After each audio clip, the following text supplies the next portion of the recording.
So I'll be talking about hand infections this evening, and I hope to cover the most aspects of the common hand infections that we would encounter in our practice. I want to believe are from different backgrounds.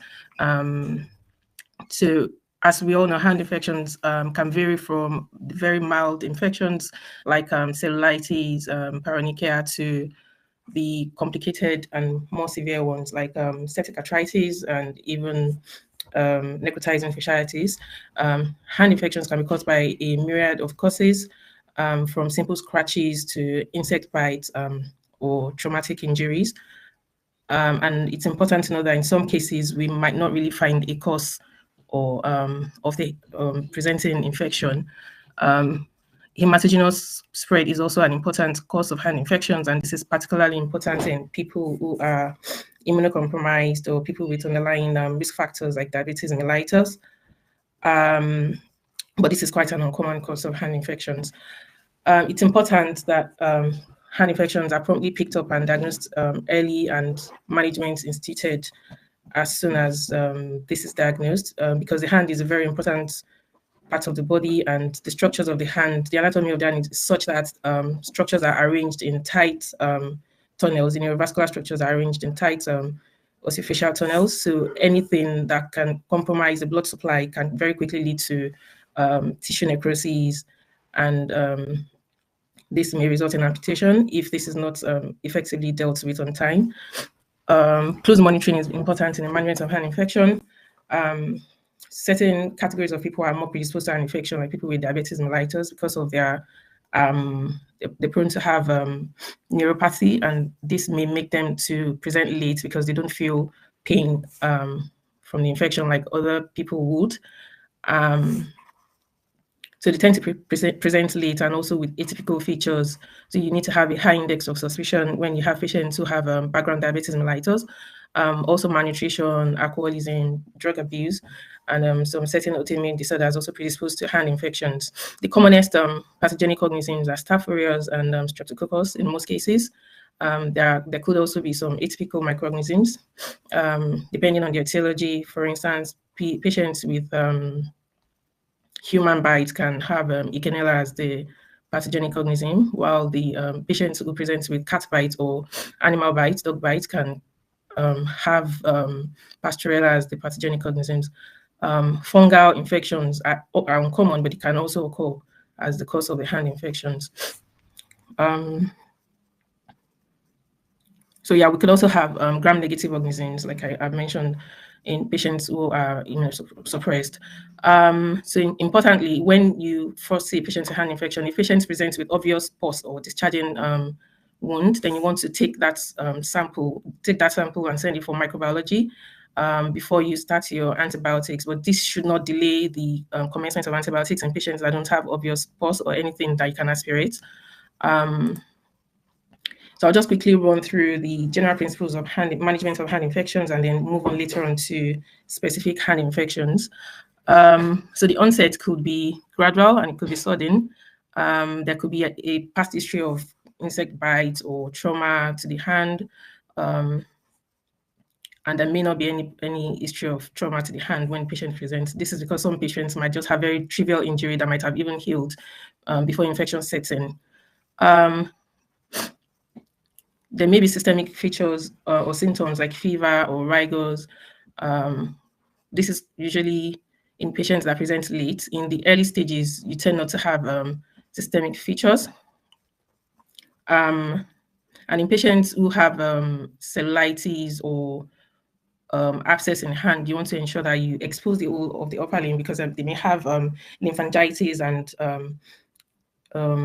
that's ascent up to the axilla. So they may have inflamed lymph nodes in the axilla. So you want to expose the whole of the upper limb and examine the hand for red streaks, which is suggestive of lymphangitis. Because when this is present, then this suggests that the hand infection is seeding systemically and is spreading quite rapidly. So you need to be on top of your game.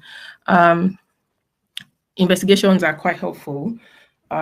Things like full blood counts, the white blood cell counts may be elevated, the CRP may be elevated. And you want to also do your glucose level to rule out diabetes mellitus in patients that are undiagnosed. X-rays, importantly, you want to look out for foreign bodies. particularly in patients who may have had human bite or dog bite that may have been part of the tooth of the human tooth or the dog tooth or the animal tooth impacted in the wound. You also want to rule out osteomyelitis, which is usually a late feature of spreading infection. There could also be fracture if the hand infection was caused by trauma. So at presentation, you're looking for redness, pain in the affected region, erythema or differential warmth. If it's just cellulitis, if there is flexor and swelling, then it's most likely that the patient has an abscess. So this should be drained in the emergency department. Usually for patients with localized abscess, this can be drained under local anesthesia in the emergency department for adult population. Pediatric patients will need to be done under general anesthesia in theater. When giving local anesthesia, you want to ensure that you do this away from the site of the infection. Usually digital block should suffice for distal digit infection. You want to thoroughly wash out this with either saline or dilute iodine solution. Ensure you break all the loopholes if there is an abscess. And most hand infections tend to be, you need to leave them open to prevent the abscess cavity from closing prematurely and recollecting. They tend to heal well because the hand is usually well vascularized. So once you've cleared the abscess, this tends to heal well by secondary intention with dressings and oral antibiotics in most cases.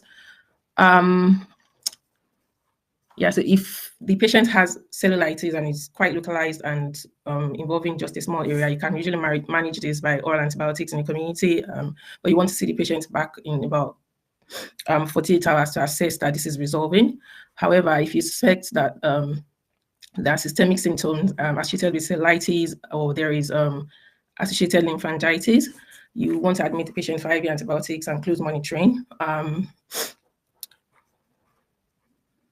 And then importantly, you need to elevate the patient up and in Bradford or police link. Tetanus prophylaxis is important. You want to check patient's tetanus status at presentation and give them booster doses if required. Broad spectrum antibiotics, very important in treating hand infections. So you want to do this in line with your trust guidelines. Most wounds need to be reviewed within 24 to 48 hours. If they're admitted, that's more easily done. If they are discharged, then you need to have them back and assess the wound in 24 to 48 hours to be sure that your treatment is adequate. So briefly, cellulitis is infection of the skin and the soft tissue. It may or may not be associated with lymphangitis. It presents with swelling, differential warmth, and tenderness of the affected area. In the picture to the left, you can see the cellulitis involving the index finger and part of the base of the middle finger, and we can see the red streak spreading along the lines of the lymphatic channels. And if you look closely, you see that this is going towards the axilla. So this is why you need to expose the whole of the upper limb when you see a patient who presents with hand conditions. So you need to mark the area of the affected area so that you can monitor for regression or progression of the cellulitis, which will tell you that your treatment is working. So for cellulitis, for this kind of presentation, because of the associated lymphangitis, this patient needs to be admitted for IV antibiotics and elevation and close monitoring in the hospital setting. So I'll move on to bite wounds. So bite wounds are quite common, especially animal bites. Human bites less commonly so. When a patient presents with bite wounds to the emergency department, it's important to assume that this is infected from the outset because they're quite prone to infection. So you treat them as infected without, even if you don't have evidence of redness or swab results showing that this is infected. They can be colonized with polymicrobial organisms, most commonly strep and staph aureus. In human bites, Echolina corrodens is quite commonly implicated. Animal bites, Pasteurella mortosida is commonly implicated. With animal bites, the common animal bites that tend to present is usually dog bites, less commonly cat bites. You want to examine both the volar and the dorsal surfaces of the hand, because when the animal bites, they tend to clamp their jaw on the hand of the victim. So if you see an obvious wound on the dorsal surface, for instance, you want to examine the whole of the hand and look at the volar surface as well, because there may be small puncture wounds there that also needs to be excised and washed out, divided and washed out thoroughly. So usually human bites are caused by the affected individuals punching their clenched fist into the mouth of their victims. So they tend to have lacerations over their MCP joints. However, when you see them, the lacerations may not be directly over the metacarpophalangeal joints, because when they punch the victim, their fists are clenched and flexed. But by the time you see them, it may be extended, so the wound just tends to migrate proximally, and this may make you believe that that is actually the laceration is just limited to over the dorsum of the metacarpal, whereas the puncture wound might have actually gone through the joint, the metacarpophalangeal joint. So you want to examine the patients both with the fingers extended and flexed.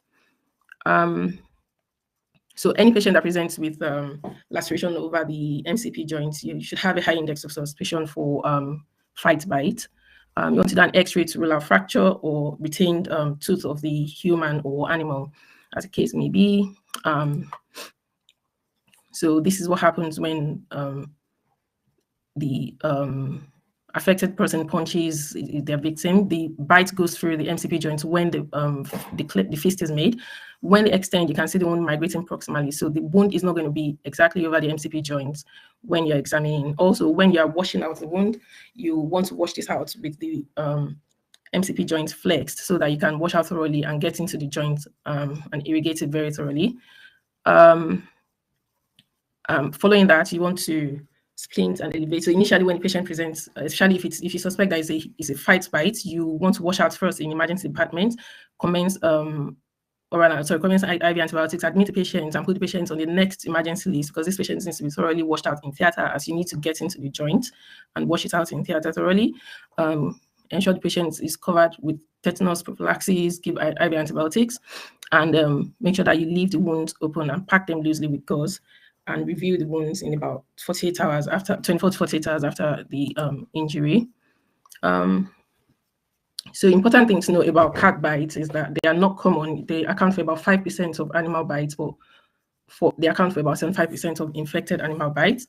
The infection can be quite severe compared to dog bites because the long tooth of the cat creates very small puncture wounds, but long tunnels within the soft tissue that may have healed actually by the time the patient presents, because they think it's just a minor puncture wound. But then they come days after with redness at the site of what looks like a healed wound. But the history of cat bites gives this away, so you have to make sure that you open up the wound and excise that site very well, debride and irrigate thoroughly, give IV antibiotics, and tetanus prophylaxis. An uncommon sequelae of cat bites is what we call cat scratch fever. It's not common, but it can occur several weeks, about 2 weeks after the injury. The implicated organism is Bartonella encellae, and it presents with fever, enlarged lymph nodes proximal to the injury, whilst you have blisters at the site of the injury. This is a self-limiting condition and tends to resolve by itself with analgesia, but in some cases, especially in patients who are immunocompromised, azithromycin could be helpful in speeding up the recovery.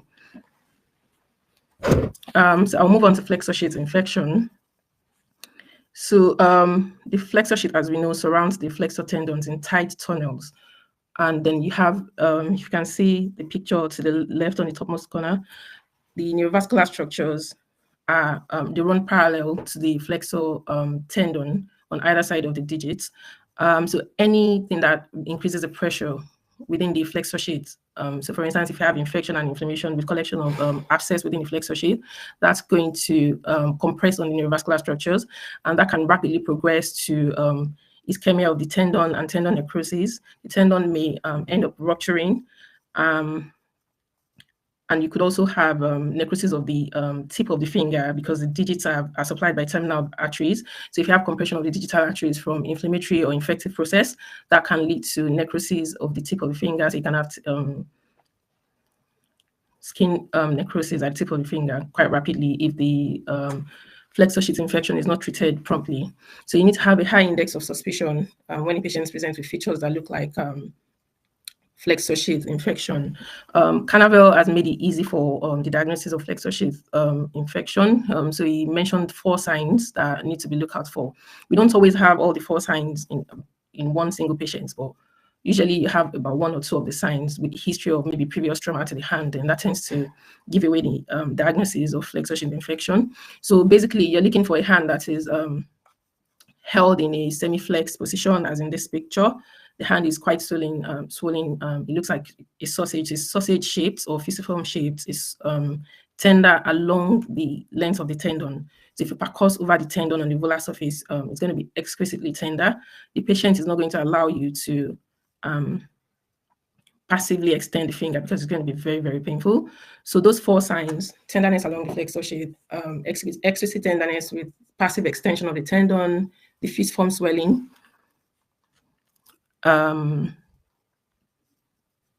I've mentioned 3, right? So we have the fusiform swelling, the tenderness along the tendon sheath, the tenderness with passive extension, and then finger held in the semi-flex position. So those 4 signs just give away. In some patients, you can actually have all the 4 signs.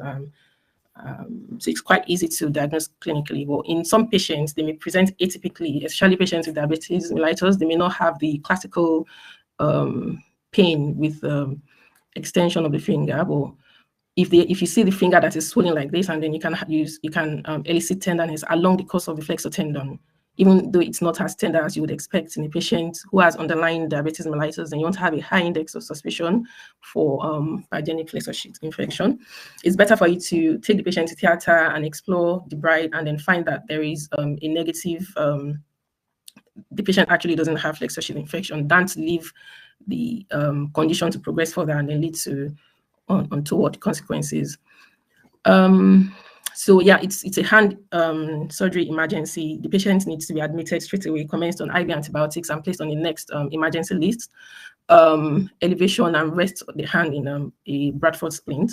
In some patients that present early, before you take the patient to theater, actually, let's say the patient comes in the evening or night, and you plan to take the patient to theater in the morning, you've commenced your IV antibiotics. By the time you review the patient in the morning, the symptoms may actually start to resolve, and the patient may not necessarily require surgery, but you need to make sure that you admit the patient so that you can monitor the patient very closely, because patients that present early may get away without surgical intervention with just IV antibiotics. But in most cases, you do need to wash out the flexor sheath in theater. There may or may not be history of penetrating trauma prior to the presentation. Some patients may have hematogenous spread. For instance, patients who are immunocompromised. The most common organism is Staph aureus. Again, in most hand infections, most common organisms usually Staph and strep species. There may also be contiguous spread from an untreated paronychia or felon, which may spread to the tendon sheath. It's not common because we expect that this would have been treated adequately, but some patients may not present on time, so that may actually spread to the flexor sheath. So I've mentioned Kanavel signs. Bloods are important for baseline and also monitoring of response to treatment. X-rays is important to rule out differentials like osteomyelitis or gas glucose in the soft tissues, or retained foreign body. For instance, if you have an animal bite that progressed or worsened to involve the flexor tendon sheath, it's not common though. So the patient needs to be to have been commenced on IV antibiotics at presentation. They need to be put in the position of safe immobilization splints, elevate the hand, and wash out in theaters thoroughly.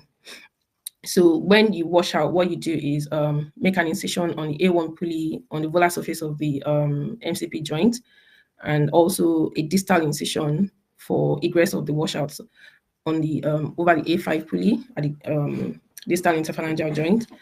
And then you introduce, you dissect to get the flexor sheath, which you open. You might actually just see purulent effluent from the flexor sheath as soon as you open the flexor sheath. But some patients, especially if it's early, might just have serous fluid, but you would see signs of inflammation around the soft tissue. So you introduce your your cannula into the flexor sheath, and then you flush. This should go smoothly without any resistance. That's how you know that you're in the flexor sheath. And then you see egress of the fluid that you're using, the saline used to wash out from the distal bits over the A5 pulley. And then you leave the two wounds open. So you have a wound here, an incision here, and on the distal bits, the picture shows a mid-axial incision, but usually what we tend to do is a transverse incision over the A5 pulley. So you leave both wounds open and they tend to heal nicely secondarily. If untreated, complications that could arise include stiffness, tendon rupture, cellulitis, and even amputation in late cases. Important thing to note in patients who have flexor sheath infection involving their thumb or the little finger is the anatomy of the flexor sheath of these two digits. So from the picture to the right, you can see the flexor sheath of the thumb continues into the radial bursa on the radial aspects of the wrist, and that of the little finger continues onto the ulnar bursa. And these two communicate in most patients, in about 70 to 75% of patients, they communicate at the wrist to form a common bursa, and then this continues into the space of paronychia in the carpal tunnel region and the distal forearm. So if you have a flexor sheath infection in the thumb, this may actually spread onward. This may spread onward to involve the space of paronychia in the distal forearm. So you may have a patient who presents with all the signs of flexor sheath infection in the thumb and also having tenderness over their wrist, and you know that this has advanced to involve the space of paronychia. And in washing out the flexor sheath of the thumb, you may actually have to open up the carpal tunnel to access the space of paronychia so that you can also wash that out very well. The little finger may or may not be involved in this process. If it's involved, i.e. you have the signs, then you also have to open up the little finger. So in this patient had flexor sheath infection of the thumb, and you can see the washouts being done over the MCP joint on the volar surface of the thumb, and also an incision made over the carpal tunnel. This patient may actually have presented with symptoms of carpal tunnel syndrome because the inflammation can compress on the median nerve in the carpal tunnel. So that's just an important thing to note if you have flexor sheath infection of the thumb on the little finger. So I'll move on to paronychia. Paronychia is infection of the soft tissue around the nail bed. So when it involves the proximal nail fold, it's called eponychium, and when it involves the lateral nail fold, it's called paronychia. So Staph aureus again is the most common organism. Presents with pain, erythema, and fluctuant swelling around the soft tissue of the nail on the dorsum and the lateral aspects. And the pain tends to be worse with dependence. So patients present or complains of very throbbing pain when they put their hand in a dependent position. You can obviously see, so in some patients, you may obviously see the pus actually distending and pointing in a certain area of the affected part. This purulent collection may also involve or spread underneath the nail. Like in this, in the picture to the topmost right, you can see that the infected process, or you can see the abscess extending underneath the nail. In these patients, to drain this abscess, you need to remove or excise at least part of the nail that is involved to drain the abscess. In some patients, you may have to remove the whole nail. So again, management is incision and drainage, which can be done in the emergency department under local anesthesia. Important thing to note is when you're incising, you want to make sure that you direct your scalpel away from the nail bed so that you don't injure the germinal matrix. Otherwise, you may end up having nail deformity. And then leave the wound open again. It tends to heal nicely. You want to review the wound in 24 to 48 hours to make sure that the patient is healing well. Comments on oral antibiotics. X-rays, we tend not to do X-rays for patients with obvious paronychia, except if there is confounding history or doubtful diagnosis, then you may do X-rays to rule out foreign bodies or fracture or even osteomyelitis. So felon is infection and abscess collection within the pulp, the volar pulp of the fingertip. So if you can see the picture to the top right, you can see that there are fibrous septa that connects the periosteum on the volar surface of the distal phalanx to the skin, and these tend to they separate the soft tissue around there into tight spaces that are filled with fat locus naturally. But when you have infection and you have bacterial proliferation within these tight spaces, then and you have purulence collection there, this distends the tight tissue and it can compromise the blood supply to the tip of the finger very quickly, leading to tissue necrosis if the abscess is not drained. In fact, these patients tend to present quite early because the pain is usually very unbearable. As we know, the skin there and the tissue there is quite tight, so they will not let this stay for long before they present. So you tend not to have late sequelae. But again, patients with diabetes mellitus may have late presentation because their pain mechanism is a bit altered with their neuropathy. But in other patients' population, it's a straightforward diagnosis, and what you do is just incise over the pointing area to drain the abscess. Different incisions can be used. You could use a paraxial or mid-lateral incision, or incise a longitudinally directed incision over the pore. But most importantly, you want to make sure that wherever you're incising, you have enough access to the most dependent part of the abscess collection. So for instance, this patient to the in this picture, we can see that is already pointing of the abscess in this aspect. So you just go straight and incise around there and make sure you break all the locals. Pack the wound loosely with moist gauze and give patients oral antibiotics. You don't need to admit these patients. You can just review in another 24 or 48 hours to ensure that the patient is responding well. A note on hepatic whitlow, which can be confused with paronychia in some cases, but it's very important to know the difference because the management is very, very different. Hepatic whitlow is caused by episymplex virus. So it's a viral infection, unlike felon or paronychia, which is a bacterial infection.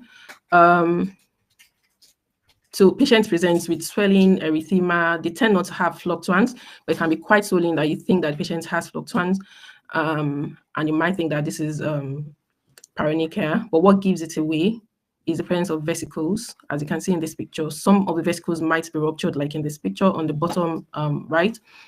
Some vesicles might be intact, or they might be even away from the sites of the erythema, proximally on the digits. But as long as you have vesicles, then you want to have a high index of suspicion for hepatic whitlow. The patient may also have a history of fever or chills or malaise 1 to 2 weeks prior to development of the vesicles or erythema of the digits. So that also is highly suspicious of viral infection. So once you've made your diagnosis of hepatic whitlow, you manage conservatively, especially if the patient presents after 48 hours. If the patient presents within the first so if the patient presents in the first 48 hours, giving antiviral medication like acyclovir can actually help to shorten the duration of the symptoms. Otherwise, it's quite self-limiting. And most patients tend to heal well within 2 to 3 weeks. Importantly is that you do not want to incise over this finger, because if you do, you may disseminate the viral infection. And there have been cases of viral encephalitis and even deaths reported from just incising unknowingly a viral whitlow, thinking it's a bacterial infection. And the wounds might be might be infected with bacteria in a superimposed fashion in such a way that you have like a chronic wound that is non-healing and a patient that is systemically unwell. So you don't want to incise over that. You just want to dress, making sure that this patient does not spread the infected process to other people around them. Moving on. So deep space infections are not common, unlike flexor sheath infection, paronychia, or felon, but it's just important to be aware of them. Because they always require surgical intervention. So there are 3 anatomically defined spaces in the hand. So you have the thenar space, you have the hypothenar space, and you have the mid-palmar space. And in the distal forearm, you have the space of parona, which I've touched briefly earlier on, communicates with the radial and the ulnar bursa, and also communicates with the mid-palmar space.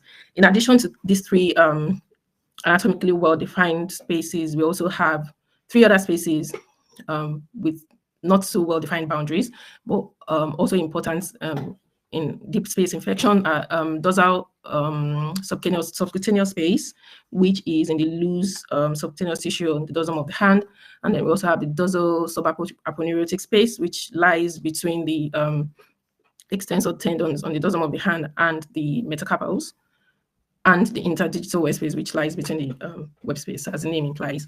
So just very briefly on the anatomy, the thenar space lies between the fascia overlying the adductor pollicis muscle and the tendons, the flexor tendons of the index finger. So this space here, that's the potential space of the thenar space.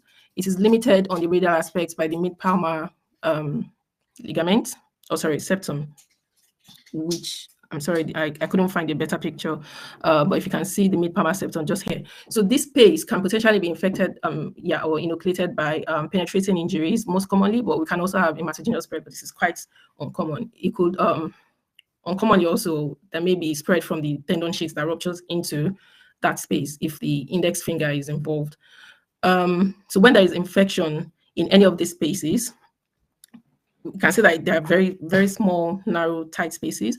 It distends the compartments such that there is increasing pressure in that area. So if you do not drain that abscess promptly, this might cause untoward complications. There can be tendon necrosis or even liquefactive necrosis of the muscles in that region, or thrombosis of the arteries that we can see in the digital interdigital spaces.